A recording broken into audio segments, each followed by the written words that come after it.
Good evening and happy Thursday. We are going to get started here in just a few minutes and let everyone hop on, and then we will begin our session.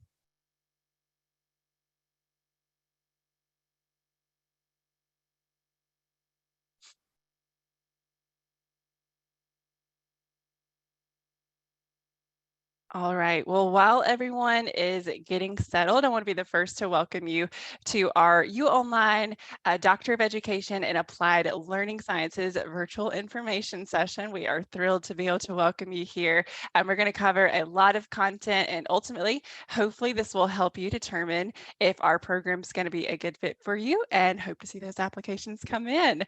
I do want to introduce myself. My name is Liz Coleman. I'm one of our senior enrollment advisors here for our U Online program. So it's a pleasure being with you today. I am thrilled to have a fantastic group of panelists joining me today, where we are going to dive through a lot of different content that you can experience within the program. But before we do that, I do want to cover a few housekeeping items. So to start, we sincerely appreciate you either ending your day with us or enjoying a late lunch if you're on the West Coast to be able to learn more about this session. We understand that your time is very valuable, so we want to be courteous to that. So this session is going to be about 45 minutes. If for any reason you have to head out, or if you're coming in late, do not worry. You are going to be getting a recording of this session. It will be emailed to you later next week. So be looking for that so that you can go back and scrub up on anything that you might have missed, or if you just really enjoy the content and you want to watch it again, we'd love for you to do that as well. Again, we are going to cover a lot of content today in regards to the courses that you'd be taking, the structure. You're going to hear from faculty within the program, as well as to alumni from our very first cohort. But again, we want to make sure that this session is specifically geared for you. So if there's a specific question that you have for these panelists, you will see a Q&A feature at the bottom of your screen. Please feel free to utilize that. We would love to cover any questions that you have, but we do ask that we utilize this time as efficiently as possible. So try to make sure that those questions are a little bit more geared towards the content and a little bit more about the program itself in regards to, those courses that you may be taking, the structure. And then if you have any specific questions in regards to application items you would need or financial aid, be sure to connect with an enrollment advisor so that we can connect with you on an individual basis and be able to walk you through that process. So enough about me. I want to turn it over to our special guest. I am joined today by Dr. Soyeon Ahn, who is our faculty representative today, as well as Dr. Dawn Alger and Dr. Matthew Jordan, who are both alumni from our very first cohort. So guys, thank you all so much for joining us this evening. So what I want to do, if we will all just take a quick minute or two just to introduce yourself, share a little bit about we'll call it our story, Dr. Ahn, what you currently do for the university. And then of course, Dr. Alger and Dr. Jordan, what brought you to the U when you graduated, just a little bit more about that, and then we'll dive into the questions. Thank you, Liz, and welcome everybody. It's from Miami with great weather, and it's 84 Fahrenheit right now. And you guys will miss this one if you guys are not in Miami. So it's beautiful from Miami. I am Suyeon, and I am not officially Apple's faculty member, but I am part of Apple's faculty, and I am the professor in research measurement evaluation, and I teach statistic courses and basically quantitative methodology. So if you guys are coming into quant methods or this Apple's programs, you guys will be meeting with me and we'll have fun. Stats is not that crazy, but it will be fun. So we'll have fun together. And I'm also Vice Dean Postgraduate Education and Human Development. I'm also working closely with U Online program team so that we can make this whole process, as smooth as possible. So welcome from Miami. Thank you so much. And Dr. Alger, I'll turn it over to you. Great. Well, greetings from Philadelphia. So around here in the Midwest, we have a surfeit of great universities. I've already experienced several of them, but I looked southward and I found the University of Miami. And I think the reputation that attracted me was the R1 rating, top research university in the South. And I have since heard people say that the University of Miami is the Ivy of the South. And of course, I'll answer later if the question comes up about why I selected the program. Thank you. Thank you so much. And Dr. Jordan. Hi, good evening, everybody. My name is Matthew Jordan. I currently serve as the Director of Faculty Development at Belen Jesuit here in Miami. I will tell you that I am incredibly happy and proud to talk about this program. It is a program that I can very honestly say from the day one of my instruction, I have not stopped using a tool that I have learned in the class. And it has been a great blessing to me as an educator, a great blessing to me as a person to look at things through a completely different perspective and kind of fall in love with education all over again. So I, like Dr. Alger, I really look forward to talking to you about, some of the reasons why and what it is that I've learned.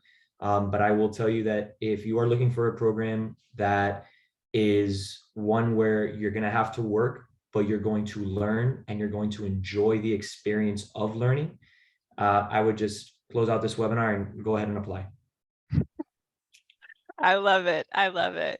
Well, again, thank you all so much for joining us today. I know you have very busy schedules, and these sessions are always just such great opportunities for people just to discover our program, be able to just hear more and hopefully take that plunge, like what you said, Dr. Jordan. So it looks like we actually have a lot of attendees here. So if you're just now joining us and you missed it, there is a Q&A feature at the bottom of your screen. Feel free to submit any questions that you have, and we certainly want to do our best to get those answered for you. But also there is a chat, so let us know you're here. We'd love to say hey. That's one thing that I appreciate about the University of Miami is just that intentionality that you get, especially within our U Online classroom. So we definitely want to go ahead and make that known tonight. So gentlemen, I want to start with you, kind of going back to Dr. Alger's comment regarding your why. We all know that there are no short supply, especially, post-pandemic with online education, just a lot of different options out there. What is it about the University of Miami specifically that drew you to this program? And what advice would you give to anyone that, was previous or going to be in your previous shoes in regards to looking at different programs and good questions that they should be asking as they're in their search?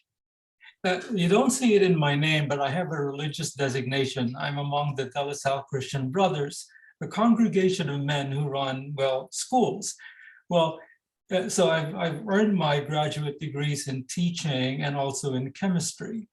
But content is one side and teaching is one side. One of the things established by the Apples faculty early on was this program is not about teaching necessarily, but we're looking at its counterpart, which is the learning.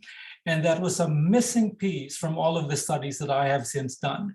Now, of course, I've looked at Vanderbilt and all of the good names in education. Penn and Drexel are in my neighborhood.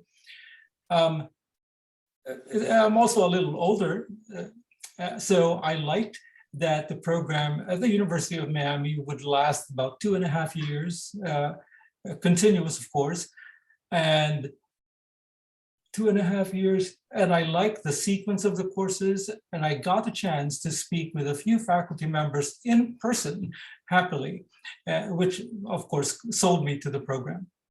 Thank you. Thank you. And Dr. Jordan, do you have anything to add to that? Yeah, I agree with Dr. Alger. When you look at graduate degrees, especially in schools of education, they're very geared towards educating. They're very geared towards maybe a strategy or maybe something here. What I've been going back and forth on what my doctorate degree was going to be in. I'm a social studies teacher. I have my master's in U.S. history, specific in the Cold War. I've worked for the National Archives. I am a nerd when it comes to history, but what I really wanted to do was perfect my craft of teaching. So you could go the route of educational leadership, but I am so boxed in on leading people. I can go the route of curriculum instruction, but I may not want to write curriculum. So I was looking at several different areas. And when I found the area of learning sciences, which if you get into is the very first class and you learn in 7 weeks what will change your perspective on so many different things. is that I learned leadership, I learned curriculum, I learned teaching, I learned research. And so it was an amazing amalgamation of educational resources that are not solely applicable inside the classroom. They are so applicable outside the classroom. They're applicable online. They're applicable with colleagues. And what really drew me to it was that I saw the course requirements. And initially I said, I'm a teacher. Why would I need to know some of these things? But as I dug deeper and I spoke with a few people, I found that the beauty of this program was that it's so applicable if you're a teacher inside the classroom, and it will perfect your art of teaching. But if you are someone who works in professional development, instructional design, you will perfect your instructional design. If you are someone that works in healthcare or in any other area, you will perfect your craft of working in that, because this program is geared, exactly as Dr. Elder said, towards learning, towards the psychology of learning, and towards the opportunity to improve not only yours, but other people's learnings as well. Fantastic. Thank you so much. And before we move forward, it looks like we do have a question that came in regards to the cost and length of the program. By design, this is a 2.5-year program, and we actually offer what we call tuition waivers. Those are going to be guaranteed with acceptance. It's our version of a scholarship. So what I would encourage you to do is definitely connect with an enrollment advisor. That way we can take a look at your GPA, your work experience, and we can let you know exactly what tuition waiver you're going to qualify for, is that will impact the overall cost of the program. So great question. And then we do have another question that is just perfect timing, asking if all classes last for 7 weeks.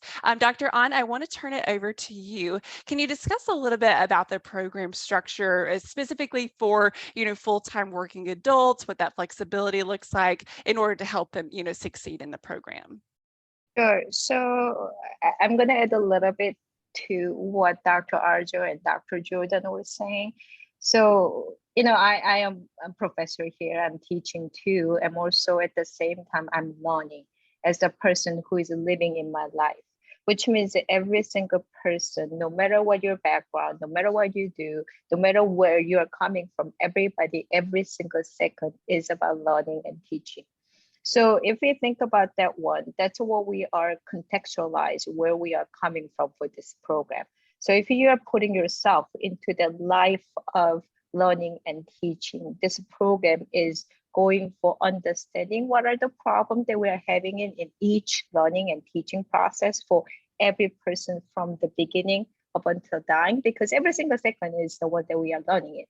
From there, what we are looking at, what are the best way to work with the problem and the setting and the situation and contextualize that one and try to diagnose what are the way that we can make learning and teaching better. At the same time, we get the intervention, implement that one, assess that one, and then it comes back to developing again and then going into the same process. So that's why I'm saying that this program is going through the same as we see as life cycle of moving for learning and teaching and contextualize it with different interdisciplinary theory and methodology together. So that's what the curriculum is about. It's all based upon, problem-based learning and case-based learning.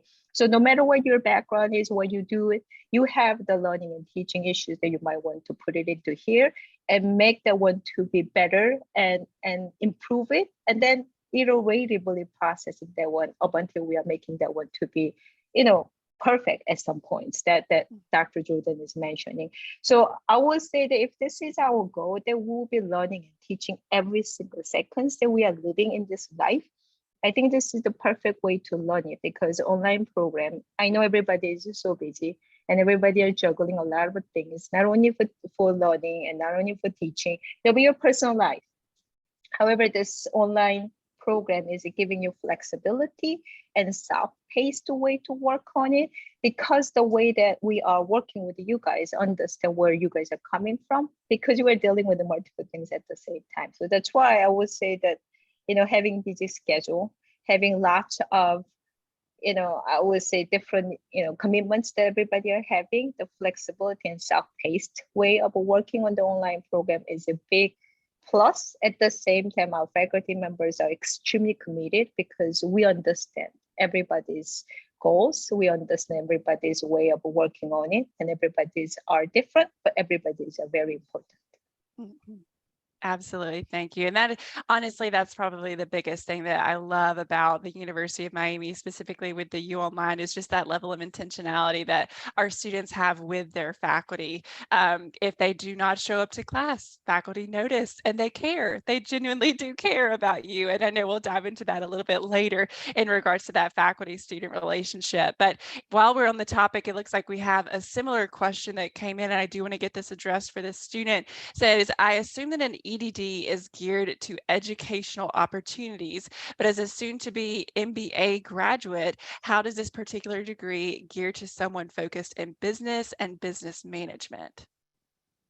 Take it away, Dr. Jordan. I actually changed the role that I did in the school because of this program. I was the Dean of Student Activities for a while. I taught social studies. And like I said, I was looking for something to help improve my craft of learning. There is a course that we take in this program. One of them is design of organizational learning, and then design of workplace learning. Design of organizational learning is really how do you see an organization when you do an internal audit, when you do these conversations that you have with, whether it's qualitatively or quantitatively, the results that you get. And this course in 7 weeks teaches you how to read those reports, how to sift through the data, how to talk to people in a professional manner, and then get that organization from point A to point B, all based off of your experience and how you deal with them. So that's one course. Then the second course is, okay, you've got the organization to move forward. Now, how do you get the people to move forward? And that's design of workplace learning. And I can say I fell in love with organizational and workplace learning to the point that now I work in professional development in my school. I now oversee the faculty of the school in terms of their growth and their learning. I have sifted through data. I've done budgets. I actually was just on a budget meeting yesterday with academics. There's a lot that you can do with this program that is not education, because as Dr. Alger said, the focus of this program is not solely education, it's learning. And it helps you understand the psychology of people, the psychology of workplaces, the psychology of organizations, and how do you use that psychology to your advantage to move organization and people from where they are to where they need to be. Perfect. Thank you. And looks like a question just came in saying, since we are talking about learning, how does the informal learning module impact organizational settings? I don't know if anyone would feel comfortable or confident in answering that one. I'm not quite sure how to read the informal learning, because there is, in fact, a course for informal learning. And we define that as learning situations, learning scenarios outside of schooling. Things like a museum, for instance, or parks, or gymnasia, things of that sort. Is the interlocutor asking about that kind of informal learning, or? To be honest, I'm not sure. Attendee, if you are still with us, if you'll send another question just elaborating on that, that way we can get that answered for you. That would be fantastic.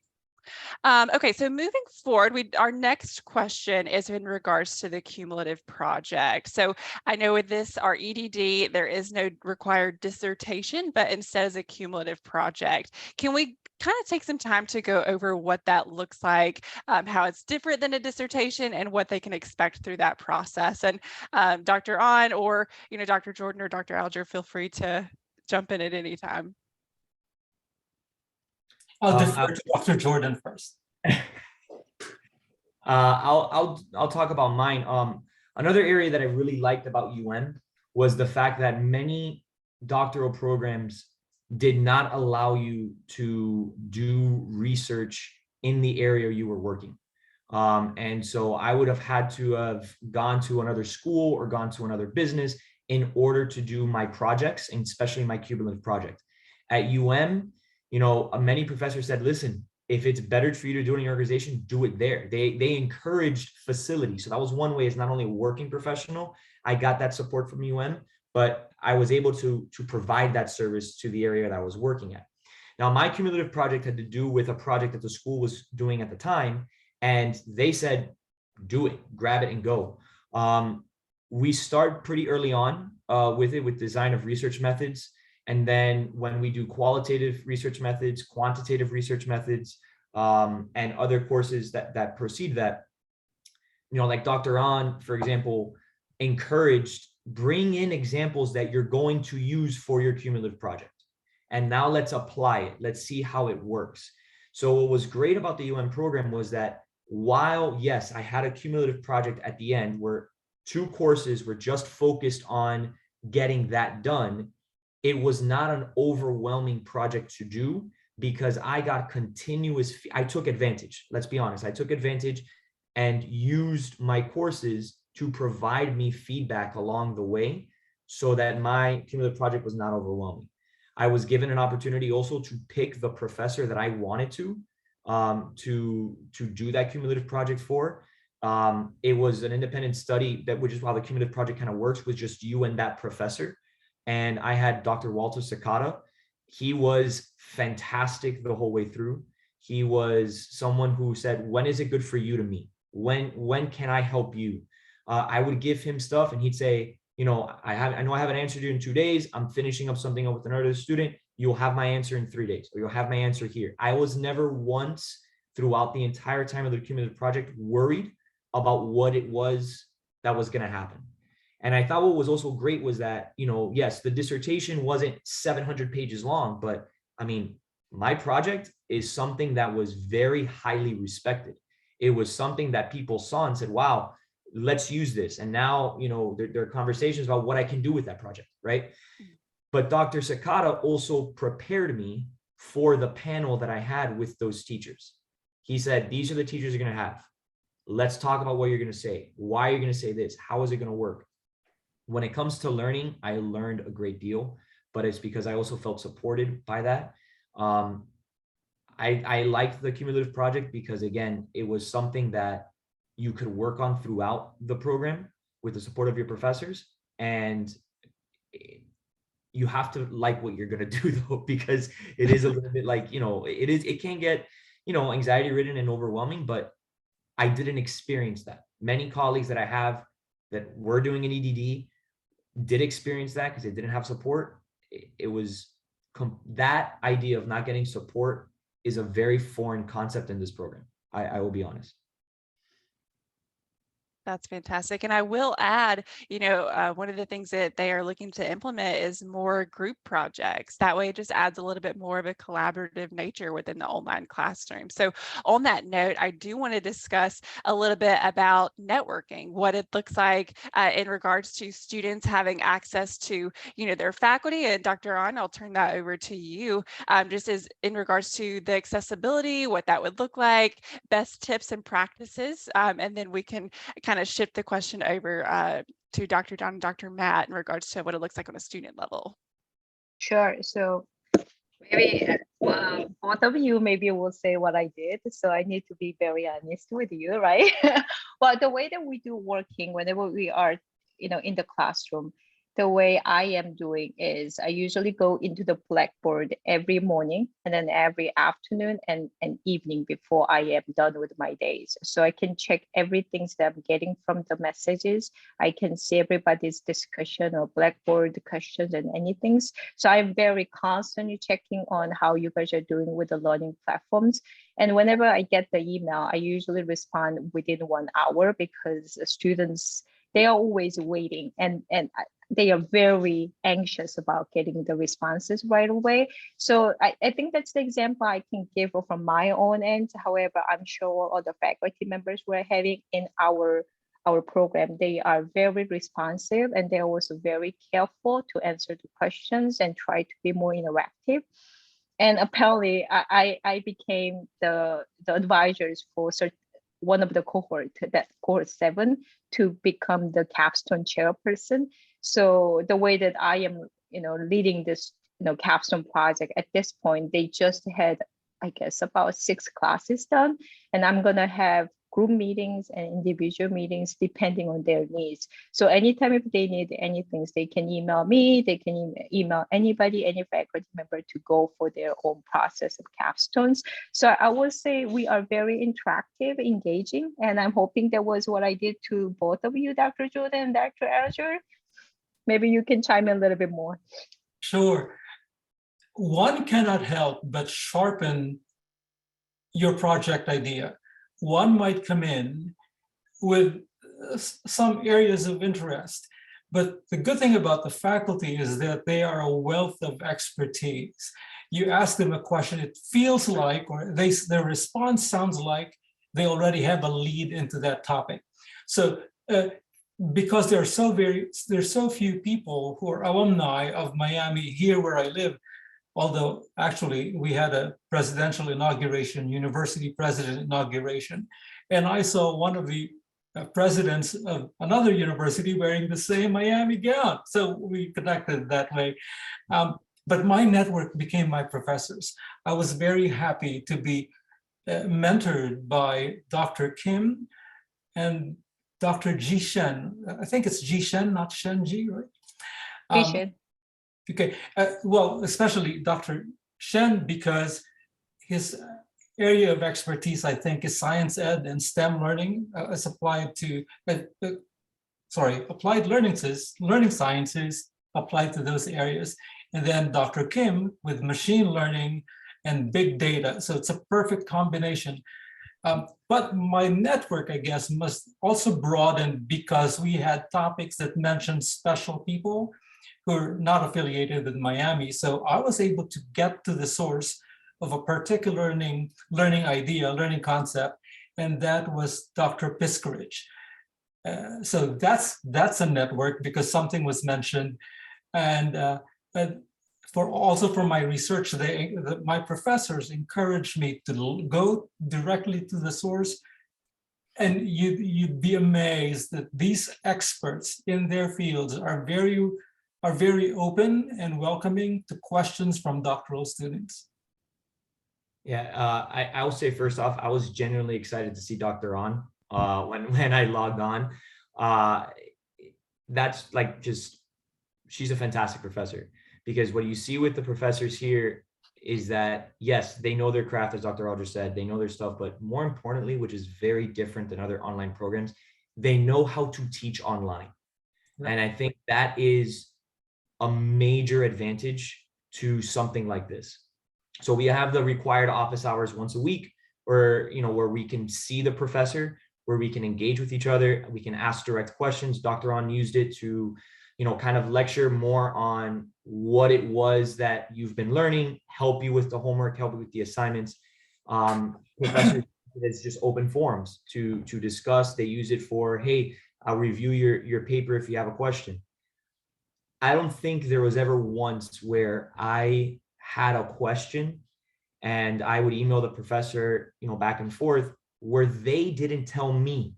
And this is the crazy part. Do you want to Zoom? Would you like to meet through Zoom so I can clarify this for you further? I remember I was taking Dr. Sakata's class, and I was in Sarasota on vacation. And I emailed Dr. Sakata. I said, Dr. Sakata, I'm really sorry, but I just don't get this. So he said, I'll be online and I'll be on my office in 2 hours. Can you Zoom? And I said, absolutely. And there I was, inside the hotel room or whatever. And he looked at me, he goes, you're on vacation? I said, yeah. He goes, then let's make this quick. How can I help you? So he respected the fact that I was also on vacation, that he wanted to help. I had, unfortunately, a death in the family, and I immediately reached out to the professor that I had, and she said, don't worry, turn it in when you can. I respect that. The networking that you have with your professors, again, they genuinely like teaching, and they genuinely know how to teach online, which is a huge advantage for that. The last thing I'll say is, what's also incredibly interesting is that they're also very humble, in the sense that if they don't know something, they will tell you, give me a second. I remember I had Dr. Bhatia for research methods, and my research question, which became my cumulative project, she said, I am not an expert in this. but I know someone who is. And she connected me with multiple people who guided me. And so rather than her she being the one to instruct me, she led me to people who could instruct me. And then our interaction was, okay, how can you learn from them? Let's sort this through together so that we learn together and we perfect this. So again, I can't say anything but truly positive things about that. And they were very helpful, very, very helpful. Great, thank you both. And I do hate that our attendees were not able to see the genuine and raw reaction that both of you had to seeing Dr. On. I think that's just a testament to how wonderful she is and just how great those relationships are within our faculty. I know we did have a question in regards to the size of the cohorts. I do want to reiterate that, here at the U, intentionality is something that, we really pride ourselves on. We don't want you to feel like you're a number. You're very much a person. And so in general, you'll experience, no more than 20 to 25 students per class. That way, your faculty, they know you by name. They know if you're not showing up to class. They're able to assist you and know your goals, like what Dr. On said earlier. So we hope that you'll join that group. So it looks like we have another question in regards to what type of coursework students can expect over the 7-week courses. So would it be case studies, readings, projects, papers? Dr. Alger, if you'll take that one, I would greatly appreciate it. Yes, and perhaps Dr. Jordan could help me with the answer. So it feels, the 7 weeks will feel very occupied, productively occupied, but there's a 3-pronged principle that guides all of them. And I can't remember one of the prongs. Perhaps one was theory, like the theory or the concept that undergirds something for that week. And then there's a design aspect, and then there's an assessment aspect. So each of those courses, I think Dr. Jordan and I might have actually stumbled upon the 3 prongs, but would you agree? Yes, absolutely. So theory, then you design, and then you assess. And there's that iterative nature. Within those 7 weeks, believe it or not, in those 7 weeks, you might have undertaken at least 3 iterations, if not a little more. Yeah, you have, you're going to have your typical discussion posts. You're going to have, and responding to each other and do that. There typically is almost always, I think with the exception of one class, a cumulative project, in the sense that you're using the theory and finding it in a workplace that, again, does not need to be your workplace, but it can be outside somewhere else. You build that towards a cumulative project. Look, you're going to learn. This is not a cohort. This is not a program also where, the conception sometimes online is like, oh, you pay for your degree. This isn't here. You're going to work. You're going to learn. You have assignments to do, but it's not, okay, your 5-page paper is due tomorrow, or your 5-page paper is due next week. That doesn't work like that here. Mm-hmm. There's always build up to it. And I don't know, Dr. Alger, I see you had, nodding your head. I think you had a similar experience. Well, go ahead. No, that what's also incredible about these projects is that you can genuinely turn the report over to the organization that you're doing this study on or the method for, and they can use it. The design of organizational learning I did for a non-for-profit, and I gave them the report on how they're in organizational learning. The design of workplace learning, I turned it over to my school, and my school turned back and told me to do this job now, So you produce the artifact or the essay that you're producing as the assessment and design, you can enact the second you are done with that class, which brings so much merit and wealth to whatever you decide to do it for. And the fact that those 3 prongs repeat regardless of course, again, Yes. Theory, design, assessment. Along the way, you're also sharpening your research focus. And so if I remember right, one of the questions is how does this group work or function? Well, in fact, the cohort, my cohort at least, had a member who was out in Washington State. So there was that time difference. And one was in Arizona, one was in California, and one was in the Sudan, believe it or not. But whoever is nearest a place of, like what Dr. Jordan said, you're doing doctoral work for an actual entity. Whoever is closest, physically proximal to that location, takes the lead. But that's a good thing. You're working with another individual and you're sharing the work, honor system, of course, but you also learn in the process of something that you were not familiar with before. So that's a benefit. Mhm. And some of those projects you can do as a group, some you can do on your own. Like I knew my work schedule was crazy, and I was, sometimes writing essays really early. Sometimes I was doing discussion posts really late. So for me, doing those projects at the end was easier to do myself. But there were people in my cohort who loved the group aspect of doing a report, or loved the group aspect of doing this project, because for them it worked better. So despite the fact that it's a cohort, it's also very individualized in the sense of learning and design. By the way, so the medium for an online program is usually these discussion boards. The discussion topics are usually so well designed that they evoke from you the response that the teachers are seeking. And then in the process, it's a 2-day turnaround, believe it or not. One is expected usually to post your initial thoughts on a Tuesday. And one visits the discussion board frequently between Tuesday and Thursday. And we're expected to expand, to broaden the conversation by not only agreeing or disagreeing, but adding value to the conversation that's underway. And also, each course is very similarly, although not designed the same way. So one begins to predict, week 1, introduction. Week 2, you get to form ideas, what's expected on week 6. Week 6 is either week 5 or week 6 is a rehearsal for your final submission.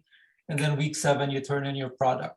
So between week 5 and week 6, you would feel that your professors are your buddies because they want the best product from you.